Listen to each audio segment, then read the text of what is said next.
So good morning students. In today's class of chemical equilibrium, we will be discussing about Vent-Hoff equation, that is Vent-Hoff isotherm as well as Vent-Hoff isochore, and the second part is Le Chatelier's principle and its applications. ठीक है, तो जैसा आपने last classes में देखा था कि last class में जो हमने पढ़ा था स्टैंडर्ड फ्री एनर्जी के बारे में, किसके बारे में पढ़ा था?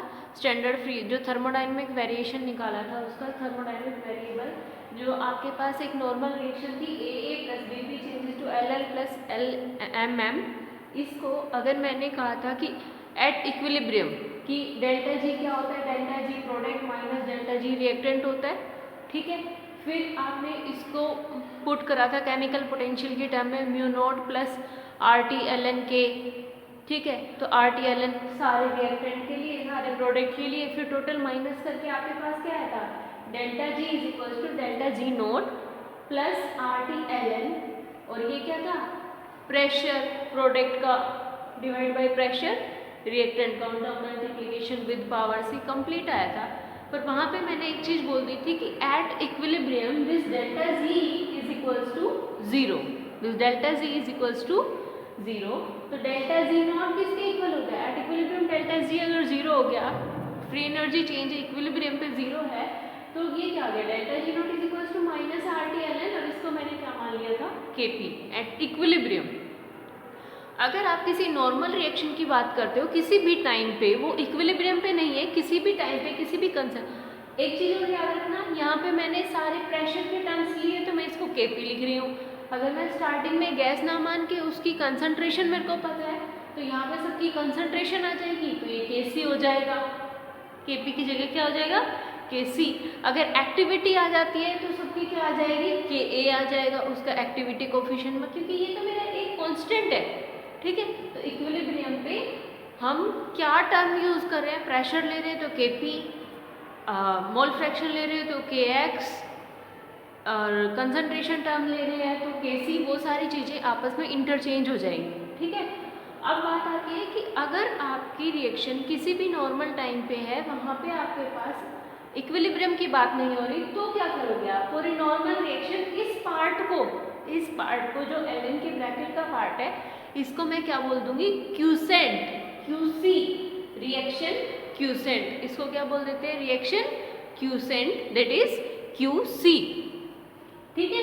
तो रिएक्शन क्यूसेंट QC, अब क्या हो जाएगा, डेल्टा जी जीरो नहीं होगी वहां पे क्योंकि रिएक्शन इक्विलिब्रियम पे नहीं है, तो delta G is equals to delta G naught plus RT ln, यहाँ पे प्रेशर की फॉर्म में है तो इसको क्या बोल दिया, QP, ठीक है। अगर कंसंट्रेशन के फॉर्म में होता तो QC होता, तो QP हो गया, ठीक है। अब दोनों रिएक्शन को कंपेयर कर लो, डेल्टा जी नॉट जो है वो क्या, standard free energy at equilibrium, minus RT ln KP, यहाँ पे इस इक्वेशन में पुट कर दो, delta G is equals to minus RT ln KP, तो कहाँ से आ गया, इस इक्वेशन से, प्लस RT ln QP आपके पास है ही।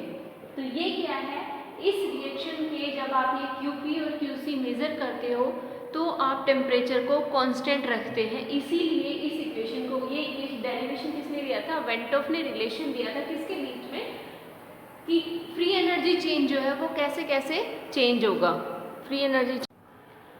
Now the next part is Van't Hoff isochore, कि वेंटॉफ आइसोकोर क्या है आपके पास, ये आइसोकोर का मतलब क्या है, एट कांस्टेंट वॉल्यूम, कि वहाँ पे हमने क्या रखा, वॉल्यूम को कांस्टेंट रखा है। तो ये इक्वेशन जो है ये स्टार्ट हो गई आपकी गिब्स हेल्महोल्ट्ज इक्वेशन से, किससे, गिब्स हेल्महोल्ट्ज इक्वेशन रिलेशनशिप देती है डेल्टा जी नॉट और डेल्टा एच नॉट के बीच में, ठीक है।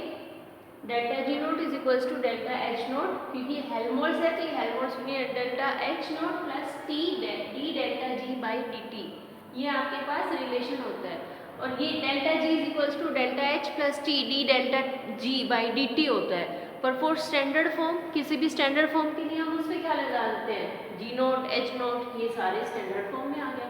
दूसरा, हमें पता है कि आपके पास delta G naught is equals to RT ln KP है एट इक्विलिब्रियम, ये है मेरे पास एट इक्विलिब्रियम, ये कंडीशन है। अगर मैं इसको डिफ्रेंशिएट कर देती हूँ with respect to dt, D delta G naught by dt, तो मेरा क्या हो जाएगा, R तो मेरा कांस्टेंट दोनों टर्म्स में रहेगा, बट टेम्परेचर जो है वो डिपेंडेंट टेम्परेचर पे भी और ln Kp पे भी। ln Kp भी टेम्परेचर डिपेंडेंट फंक्शन है, तो वही हो जाएगी r तो बाहर है माइनस r तो दोनों में बाहर ले दिया, x इंटू वाई, पहले x as it is y का इंटीग्रेशन या y का डिफरेंशिएशन प्लस x का differentiation y as it is. तो पहले मैंने क्या करा कि x का डिफरेंशिएशन कर दिया, तो t का differentiation with respect to temperature क्या आएगा 1, ठीक है। और ln Kp का क्या आता है, यहाँ पे ln Kp को क्या मान लिया कांस्टेंट, क्योंकि x का डिफरेंशिएशन करें तो y as it is plus, अब मैंने क्या किया टेम्परेचर को एज इट इज रखा और इसका डिफरेंशिएशन कर दिया, तो क्या आएगा d ln Kp by dt, ठीक है। अब मेरे को पता है कि क्या आ गया minus r ln Kp minus RT ln, ये y x y की इंटीग्रेटेड फॉर्म है और कुछ भी नहीं, इसके डिफरेंशिएट करने के बाद ये फॉर्म आई है। अब इसको क्या करो टेम्परेचर से मल्टीप्लाई कर दो, क्योंकि मुझे ये चीज निकालनी है, मुझे क्या निकालनी है ये चीज, तो ये चीज बनाने के लिए मैं टेम्परेचर से इसको मल्टीप्लाई करूंगी, तो जब टेम्परेचर से मल्टीप्लाई करूंगी तो मेरे पास में क्या, सॉरी ये चीज नहीं ये वाली T D delta G naught by D T, तो मेरे को डेल्टा जी नॉट पता है, इसको पहले मैं टेम्परेचर के रिस्पेक्ट में डिफरेंशिएट कर लूँ, फिर मैं टेम्परेचर से मल्टीप्लाई कर दूँ। तो पहले मैंने डिफरेंशिएट किया, अब मैंने क्या कर दिया दोनों को मल्टीप्लाई कर दिया, दो टर्म से तो दोनों मल्टीप्लाई होंगे, ठीक है। यहाँ पे अब आप देखोगे minus R T L N K P किसके इक्वल है डेल्टा जी नॉट, पुट कर दो delta G naught minus R T square D L N K P by D T, ये वाली चीज D delta G naught by यहाँ पे put कर सकती हो या नहीं, इसकी जगह ये वाली चीज पुट हो सकती है या नहीं, तो ये पुट होगी तो ये वाली चीज आ जाएगी इसकी delta G naught is equal to delta H naught as it is, इसकी जगह मैंने क्या पुट कर दिया ये, तो ये क्या है मेरा delta G naught minus R T square D L N K P by D T, ठीक है।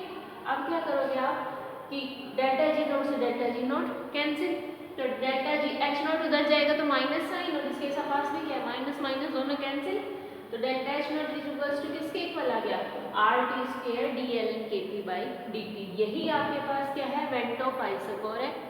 इसको आगे कन्वर्ट कर सकते हो क्या, कांस्टेंट टर्म्स को उधर ले जाओ, आर टी स्क्वायर को उधर, डिफरेंशिएट टर्म को इधर, और आगे कर सकते हो कि अगर इनका इंटीग्रेशन कर दे तो क्या करोगे भाई डी टी को इधर मल्टीप्लाई कर दो D L N K P as it is, इस साइड भी इंटीग्रेट करा इस साइड भी इंटीग्रेशन t1 से t2 1 by T square, delta H naught by R तो कांस्टेंट है मेरे पास, और 1 बाई टी स्क्वायर का क्या आ गया माइनस 1 बाई टी, ठीक है, तो माइनस बाहर ले दिया 1 बाई टी t1 t2, और ये क्या आ गया D L N K P का इंटीग्रेशन, डी से integration cancel, L N K P as it is, के पी 1 के पी 2, ये आपके पास दोनों के upper limit minus lower limit कर दो, तो फाइनल आपके पास क्या आ जाता है ये delta H by R 1 by T 1 minus 1 by T 2 equals to L N K P 2 by K P 1, ठीक है। ये लास्ट फाइनल इक्वेशन आती है आपके पास वेंट ऑफ आइसोकोर की, ठीक है। अब आगे देखते हैं Le Chatelier principle. Now the next part is Le Chatelier principle. Le Chatelier आपके पास एक फ्रेंच केमिस्ट था जिसने इक्विलिब्रियम की कंडीशन के ऊपर टेम्परेचर, प्रेशर, कंसंट्रेशन, कैटलिस्ट, इन सब को चेंज करके देखा कि इन सब के चेंज करने से मेरा इक्विलिब्रियम किस साइड चेंज होता है। वो एक जनरलाइजेशन दी उसने, जो जनरलाइजेशन है उसी को बोलते हैं Le Chatelier principle. Let's see first of all effect of change in concentration. Effect of change in concentration की कंसंट्रेशन को अगर मैं चेंज करती हूँ तो क्या इफेक्ट हो सकता है। देखो ए और बी आपके पास एक रिएक्टेंट है और एक प्रोडक्ट है, इसका मतलब कंसंट्रेशन दोनों की चेंज हो सकती है, रिएक्टेंट की भी और प्रोडक्ट की भी। तो सबसे पहले हम ये मान के चले इंक्रीज मान ले, अगर रिएक्टेंट की कंसंट्रेशन, देखो ये क्या कहता है ली चार्टलियर प्रिंसिपल, ये कहता है कि चाहे मैं कंसंट्रेशन बढ़ाऊं, चाहे प्रेशर बढ़ाऊं या टेम्परेचर बढ़ाऊं, मेरा इक्विलिब्रियम उस डायरेक्शन में चला जाएगा जिससे वो पहले वाली कंडीशन मेंटेन कर सके, जिससे पहले वाली कंडीशन मेंटेन कर सके। मतलब अगर मैं किसी की कंसंट्रेशन बढ़ाती हूँ तो मुझे ओवरऑल उसकी कंसंट्रेशन उधर कम करनी पड़ जाएगी, जिसकी बढ़ाऊंगी उसी की मुझे कम करनी पड़नी है थ्रू डायरेक्शन ऑफ इक्विलिब्रियम। जैसे देखो अगर रिएक्टेंट की कंसंट्रेशन को आप इंक्रीज करते हो तो क्या होगा, ज़्यादा रिएक्टेंट्स प्रोडक्ट में कन्वर्ट हो जाएंगे, मतलब इक्विलिब्रियम चेंज हो रहा है, फॉरवर्ड में ज़्यादा जा रहा है। मुझे क्या करना पड़ेगा भाई, रिएक्टेंट की कंसंट्रेशन बढ़ रही है तो मुझे उसको कम करना है। कम करना है तो मैं क्या कर दूँ, फॉरवर्ड रिएक्शन को और आगे चला देती हूँ कि फटाफट फॉरवर्ड हो जाओ। जितना ए ज़्यादा ऐड करती जा रही है उतना जल्दी अगर आगे चला जाएगा तो ए की कंसंट्रेशन वहीं पे मेंटेन हो जाएगी ना। ठीक है, ऐसे ही अगर प्रोडक्ट की कंसंट्रेशन बढ़ा रहे हैं हम, बी में प्रोडक्ट की कंसंट्रेशन बढ़ा रहे हैं तो हमें प्रोडक्ट की कंसंट्रेशन को कम करना है। भाई कंसंट्रेशन प्रोडक्ट की बढ़ाई है, अब मेरे को इक्विलिब्रियम के थ्रू उसको कम करना है तो मैं क्या कर दूँ, ऐसा इक्विलिब्रियम चला दूँ कि बैकवर्ड में जाने लग जाए। ये बैकवर्ड में जाने लग जाए तो अपने आप कम हो जाएगा। दूसरा इसको इससे भी देख सकते हो, क्यूसी। क्यूसी क्या है आपके पास, प्रोडक्ट की कंसंट्रेशन डिवाइडेड बाय रिएक्टेंट की कंसंट्रेशन, यही चीज़ है उसमें मेन। तो अगर प्रोडक्ट की बढ़ेगी तो आपके पास क्या आ जाएगा, क्यूसी की वैल्यू केसी से ज़्यादा हो जाएगी, क्योंकि केसी तो इक्विलिब्रियम पे दोनों की कंसंट्रेशन केसी से ज़्यादा हो जाएगी। अगर रिएक्टेंट की कंसंट्रेशन बढ़ेगी तो क्यूसी की वैल्यू केसी से कम हो जाएगी। ठीक है, अब ऐसे ही आप ये भी देख सकते हो कि अगर आप रिएक्टेंट की कंसंट्रेशन को डिक्रीज करते हो, रिएक्टेंट की कंसंट्रेशन को डिक्रीज करते हो, इसका मतलब मुझे अगर मेरे को इक्विलिब्रियम मेंटेन करना है तो मैं क्या करूँगी भाई, रिएक्टेंट की कंसंट्रेशन में डिक्रीज कर रही हूँ, मुझे इक्विलिब्रियम को मेंटेन करना है तो मेरे को इसकी कंसंट्रेशन को बढ़ाना पड़ेगा। बढ़ाऊंगी कैसे, बैकवर्ड में जाके। अगर रिएक्टेंट की कंसंट्रेशन को कम कर दूँ तो बैकवर्ड में जाना पड़ेगा, और प्रोडक्ट की कंसंट्रेशन को कम कर दूँ तो कहाँ जाना पड़ेगा, फॉरवर्ड में, ताकि बी बढ़ जाए और ओवरऑल वहीं की वहीं पे बी रुक जाए। ठीक है, तो ये आपका effect of change in concentration है। दूसरा effect of change in temperature. Temperature depend करेगा रिएक्शन की कंडीशन क्या है, कि रिएक्शन एंडोथर्मिक प्रोसेस को फॉलो कर रही है या एक्सोथर्मिक को। देखो एंडोथर्मिक में क्या होता है, आपके पास हीट रिक्वायर्ड होती है, मतलब जनरली लो टेम्परेचर पर रिएक्शन प्रोसीड कर रही होती है। और एक्सोथर्मिक में क्या होती है, हीट इवॉल्व होती है, मतलब हाई टेम्परेचर पे रिएक्शन होती है। तो मुझे अगर मेरी लो टेम्परेचर पे तो लो टेम्परेचर ही रखना है, और हाई पे है तो हाई को ही मेंटेन करके रखना है। ठीक है, तो अगर मैं रिएक्शन को एक्सोथर्मिक करती हूँ तो उसको इक्विलिब्रियम के थ्रू एंडोथर्मिक ले आओ।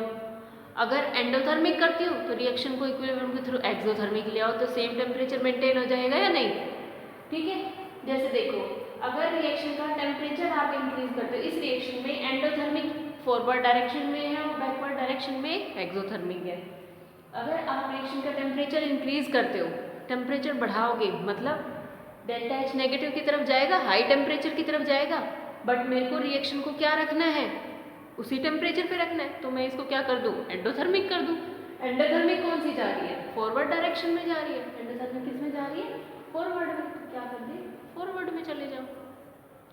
अगर मैं टेम्परेचर को डिक्रीज करती हूँ, टेम्परेचर को डिक्रीज कर रहे हैं, रिएक्शन का टेम्परेचर को हम डिक्रीज कर रहे हैं, तो इक्विलिब्रियम किस साइड में शिफ्ट होगा, आपको ये बताना है। टेम्परेचर डिक्रीज कर रहे हैं मतलब एंडोथर्मिक की तरफ लेके जा रहे हैं, बट मुझे तो टेम्परेचर पहले वाला ही मेंटेन रखना है, मुझे कम क्यों करना है, तो क्या करूँगी, वापस कर दो तो मैं एक्सोथर्मिक कर दो, तो इसमें एक्सोथर्मिक फॉलो कर दो। अगर टेम्परेचर डिक्रीज कर रहे हैं तो क्या कर दो, एक्सोथर्मिक फॉलो कर दो। अब वो बैकवर्ड है फॉरवर्ड है वो आप देख लो, इसमें से अगर इसमें फॉरवर्ड वाला एक्सो है, बैकवर्ड वाला एंडो है, टेम्परेचर बढ़ाओगे मतलब नेगेटिव की तरफ जा रहे हैं, मुझे पॉजिटिव की तरफ वापस आना है, मतलब एंडो की तरफ चली जाऊँ, दैट इज बैकवर्ड। अगर टेम्परेचर डिक्रीज कर रहे हैं मतलब मेरा टेम्परेचर रिएक्शन का कम हो रहा है, तो मुझे किस तरफ जाना है, एक्सो की तरफ। एक्सो किस डायरेक्शन में, फॉरवर्ड में, तो रिएक्शन में किस में चले जाओ, फॉरवर्ड में चले जाओ। ऐसे ही अगर चेंज इन प्रेशर देखा जाए कि प्रेशर को चेंज करने से इक्विलिब्रियम किस डायरेक्शन में शिफ्ट होगा, तो आप क्या देखो, इसमें हमें देखना होता है कि नंबर ऑफ मोल्स किस साइड है, क्योंकि ये जो रिएक्शन है इसमें क्या होता है, जैसे आप प्रेशर इंक्रीज करोगे तो प्रेशर और वॉल्यूम दोनों इनडायरेक्टली प्रोपोर्शनल है एक दूसरे के, डायरेक्टली नहीं है, इनडायरेक्टली है, इनवर्सली प्रोपोर्शनल है। तो प्रेशर अगर आप बढ़ाओगे किसी चीज़ का, किसी एक वो है मेरे पास गैस है, उसका प्रेशर मैं इंक्रीज कर रही हूँ, तो वॉल्यूम उसका क्या होगा, ऑटोमेटिकली डिक्रीज हो जाएगा। प्रेशर इंक्रीज करें तो वॉल्यूम क्या हो जाएगा, डिक्रीज। मेरे पास पहले भी 5 मोल थे 10 ml में, अब मेरे पास 5 मोल ऑफ गैस है 8 ml में, तो टोटल नंबर ऑफ मोल्स उस वॉल्यूम में डिक्रीज हो गए कि नहीं, सॉरी हाँ, उसमें क्या हो गए, नंबर ऑफ मोल्स बढ़ गए, और मुझे तो इक्विलिब्रियम को मेंटेन रखना है, वहीं की वहीं पे रखना है, तो मैं ऐसी डायरेक्शन में जाऊँ जहाँ मेरे नंबर ऑफ मोल्स कम हो जाए। समझे, कि अगर जैसे आप प्रेशर डिक्रीज करते हो तो वॉल्यूम बढ़ेगा, वही वॉल्यूम बढ़ गया, इसका मतलब क्या हुआ, जैसे मेरे पास पहले 10 लीटर पानी था, अब मेरे पास 20 लीटर हो गया कि नहीं। अगर मैंने प्रेशर डिक्रीज करा तो मेरा वॉल्यूम डायरेक्टली बढ़ गया, इनडायरेक्टली बढ़ गया। अगर मैंने प्रेशर को 10 अमाउंट से डिक्रीज करा है तो मेरा 10 गुना वॉल्यूम बढ़ गया। पहले 10 लीटर में 5 मोल्स आ रहे थे, मतलब जो मोल था उसके लिए 2 लीटर वॉल्यूम था। अभी भी वो उतना ही मेंटेन करना चाहेगा, पर अब क्या है, एक के लिए 5 मोल के लिए 20 लीटर हो गया है, तो एक के लिए क्या हो गया, 4 लीटर वॉल्यूम हो गया। तो मैं क्या कर दूं, मोल्स ही बढ़ा दूं इसमें। भाई number of moles per unit volume मेरे को सेम रखना है, तो मैं क्या कर दूं, मोल्स बढ़ा दूं। किस साइड चली जाऊं, मोल्स ज़्यादा की तरफ चली जाऊं। अब देखो, इसमें एक साइड मोल ये है, दूसरी साइड मोल ये है। अगर मैं प्रेशर बढ़ाती हूँ तो वॉल्यूम क्या होगा, डिक्रीज होगा। Number of molecules per unit volume क्या हो गई, increase. Number of molecules per unit volume बढ़ गए, पर मुझे उसको सेम रखना है, तो मैं क्या कर दूँ, मैं वी को तो चेंज कर नहीं सकती क्योंकि मेरा प्रेशर चेंज हो रहा है, तो नंबर को चेंज कर दूँ, नंबर को कम कर दूँ। इक्विलिब्रियम किस साइड में चला जाएगा, जिस side lace number of moles होंगे। सेम चीज इसमें आएगी, अगर प्रेशर डिक्रीज करते हो तो वॉल्यूम इंक्रीज हो जाएगा ऑटोमेटिकली। ठीक है, चार्ल्स ला ये तो कहता है आपके पास कि प्रेशर अगर डिक्रीज करोगे तो वॉल्यूम इंक्रीज हो जाएगा, मतलब number of molecules per unit volume क्या हो गए, डिक्रीज। नीचे वाली चीज बढ़ गई तो टोटल चीज तो डिक्रीज होगी ना, पर मुझे इसको सेम रखना है, तो मैं क्या करूँ, ऊपर वाली को बढ़ा दूँ। जितना मेरा वॉल्यूम नीचे डिक्रीज करता जा रहा है मैं उतना, भाई ये पूरी चीज मेरी कम हो रही है, तो या तो मैं इसको बढ़ा दूँ, इसको तो मैं बढ़ा नहीं सकती वॉल्यूम को, तो मैं क्या कर दूँ, नंबर ऑफ मॉलिक्यूल्स को कम कर देती हूँ। ठीक है, तो सॉरी, नंबर ऑफ मॉलिक्यूल्स को बढ़ा देती हूँ क्योंकि मेरे को टोटल चीज इसको क्या करनी है, बढ़ानी है। तो इसको कैसे बढ़ा देंगे, इक्विलिब्रियम की साइड शिफ्ट हो जाए मोर नंबर ऑफ मोल्स की तरफ। नेक्स्ट आता है एडिशन ऑफ इनर्ट गैस। अगर आप बाहर से कोई इनर्ट गैस डाल दो जो उसके साथ रिएक्ट नहीं कर रही है, बट वो इनर्ट गैस क्या करेगी, टोटल प्रेशर तो बढ़ाएगी ही बढ़ाएगी, तो टोटल प्रेशर बढ़ाएगी। अगर कांस्टेंट वॉल्यूम पे बात करी जाए तो वो जितना भी प्रेशर होगा इनर्ट गैस का, वो सारे गैसेस में पार्शियल प्रेशर के रूप में डिवाइड हो जाएगा। ठीक है, तो आपका इक्विलिब्रियम में कोई चेंज नहीं आएगा। बट अगर वहाँ पे मेरा वॉल्यूम कांस्टेंट नहीं रहता है, प्रेशर कांस्टेंट रहता है, तो ऐसे केस में क्या होगा कि प्रेशर बढ़ रहा है, इनर्ट गैस डालने से क्या हो रहा है, प्रेशर बढ़ रहा है। तो प्रेशर मुझे क्या करना है, इक्विलिब्रियम को, मेरे को प्रेशर को उसी अमाउंट में रखना है, तो इक्विलिब्रियम किस साइड शिफ्ट कर दूँ भाई, प्रेशर मेरा इंक्रीज हो रहा है तो जहाँ ज़्यादा नंबर ऑफ मोल्स है उधर भेज दो ताकि वो डिवाइड हो जाए। तो इक्विलिब्रियम कौन सी साइड में चला जाएगा, मोर नंबर ऑफ मोल्स की तरफ। फोर्थ आता है effect of catalyst. Catalyst equilibrium की डायरेक्शन को कोई चेंज नहीं करता, वो it only altars the rate of reaction, कि वो फॉरवर्ड रिएक्शन और बैकवर्ड रिएक्शन दोनों के रेट को जनरली इंक्रीज करता है। आगे आपके पास कैटलिस्ट की भाषा चेंज हो जाएगी। अभी तो हम यही कहते हैं कि कैटलिस्ट जो होते हैं वो रिएक्शन के रेट को इंक्रीज करता है, मतलब फॉरवर्ड हो चाहे बैकवर्ड हो उसके रेट को इंक्रीज करता है। आगे आगे आप देखोगे कि ये डिक्रीज भी करते हैं, इनको भी कैटलिस्ट ही बोलते हैं, उनका दूसरा नाम दे देते हैं इनहिबिटर्स। तो जनरल जो डेफिनेशन सही होगी वो ये होगी, it only altars the rate of reaction, की रेट ऑफ रिएक्शन को चेंज करता है, वो इंक्रीज करे डिक्रीज करे वो डिपेंड करेगा टाइप ऑफ कैटलिस्ट पे।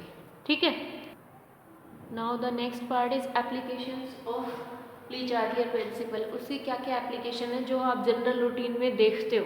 ठीक है, वो क्या क्या एप्लीकेशन है, सबसे पहले हम देखते हैं कि वाटर लिक्विड और वाटर वेपर्स, मतलब एक तरीके से वाटर लिक्विड और वाटर वेपर्स का आप जो ये वो देखते हो इक्विलिब्रियम, की इक्विलिब्रियम कैसे चलता है, जो कंडेंसेशन वाला प्रोसेस होता है उसको अगर देखते हो। देखो, लिक्विड से अगर मेरा वेपर्स में जा रहा है उसका मतलब क्या हो रहा है, वेपर्स में जाएगा तो वेपर्स ज़्यादा दूर तक फैलेंगे, मतलब वॉल्यूम इंक्रीज होगा, वॉल्यूम बढ़ रहा है। इसका मतलब जैसे अगर इस रिएक्शन की तरफ मेरे को जाना है तो ये प्रोसेस मेरा क्या है वैसे तो, कि अगर मैं टेम्परेचर इसका बढ़ाऊंगी तो लिक्विड ज़्यादा कन्वर्ट होंगे वेपर्स में, मोर वेपर्स बनेंगे, मतलब वॉल्यूम उतना ही ज़्यादा बढ़ेगा। वॉल्यूम बढ़ रहा है किसका, वेपर्स का, मतलब वेपर प्रेशर बढ़ रहा है,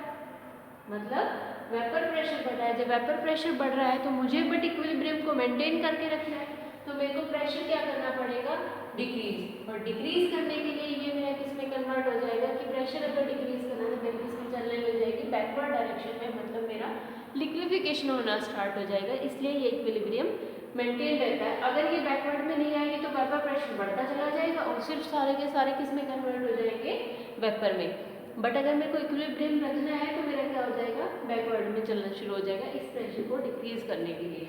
ऐसे ही अगर टेम्परेचर को आप डिक्रीज करते हो, टेम्परेचर अगर इस रिएक्शन का ये एंडोथर्मिक प्रोसेस के लिए है, अगर आप टेम्परेचर को डिक्रीज करते हो, मुझे तो ओवरऑल टेम्परेचर एंडोथर्मिक प्रोसेस रखना है कि जहाँ मेरा मेंटेन है वहीं पे ही रहे, तो मैंने इसको और ज़्यादा डिक्रीज कर दिया, मेरे को मतलब एक्सोथर्मिक करना पड़ेगा। बात वही पड़ गई कि अगर लेस प्रेशर है तो प्रेशर डिक्रीज हो गया, मतलब मुझे क्या चाहिए, मोर प्रेशर चाहिए। मोर प्रेशर कब मिलेगा, जब मैं गैसेस की तरफ जाऊंगी। ठीक है, तो पहले जो प्रोसेस हो रहा है, या टेम्परेचर बढ़ा रहे हो तो मेरा फॉरवर्ड डायरेक्शन में चल रहा है, फॉरवर्ड डायरेक्शन में चल रहा है, कब तक चलेगा, यहाँ बहुत ज़्यादा बढ़ जाएंगे तो क्या होगा, वेपर प्रेशर बहुत ज़्यादा बढ़ गया, मुझे तो इक्विलिब्रियम रखना है, तो इस इक्विलिब्रियम को मेंटेन करने के लिए वो बैकवर्ड में चलना शुरू कर देते हैं। यहाँ मेरा पहले बैकवर्ड में चल रहा था तो अब प्रेशर इतना कम हो गया, बहुत कम प्रेशर तो नहीं रखना, मुझे एक मेंटेन रखना है, तो मैं क्या करूँ, मोर की तरफ चल देती हूँ। दूसरी कि बॉइलिंग पॉइंट पे आपका प्रेशर का क्या इफेक्ट पड़ता है। देखो बॉइलिंग पॉइंट क्या होता है, लिक्विड से वेपर पे कन्वर्जन, यही क्या है। जैसे आप क्या करो, आप मान लो प्रेशर को बढ़ाओगे, प्रेशर कब बढ़ेगा, जब मेरे ज़्यादा नंबर ऑफ वेपर्स बढ़ेंगे, ठीक है, और मोर नंबर ऑफ वेपर्स कब बढ़ेंगे, जब मेरे ज़्यादा कन्वर्जन होगा। तो ये कन्वर्जन कब होगा, जब मेरा टेम्परेचर हाई होगा, ठीक है, और टेम्परेचर बहुत हाई है कब, भाई तभी तो हो रहा है। अगर आप इसका प्रेशर बढ़ा देते हो, प्रेशर ज़्यादा करने का मतलब क्या हुआ, मैंने वेपर प्रेशर बढ़ा दिया, ठीक है, उतना ही वेपर प्रेशर बढ़ाना पड़ेगा। मैंने वहाँ पे प्रेशर इंक्रीज कर दिया तो मेरा जो लिक्विड है उसके वेपर्स को अपना वेपर प्रेशर उतना ही ज़्यादा बढ़ाना पड़ेगा, वेपर प्रेशर बढ़ाना पड़ेगा, मतलब उतना ही टेम्परेचर इंक्रीज हो जाएगा, उसका मतलब बॉइलिंग पॉइंट बढ़ जाएगा। तो प्रेशर इंक्रीज करने से बॉइलिंग पॉइंट किसी भी लिक्विड का क्या हो जाता है, इंक्रीज हो जाता है।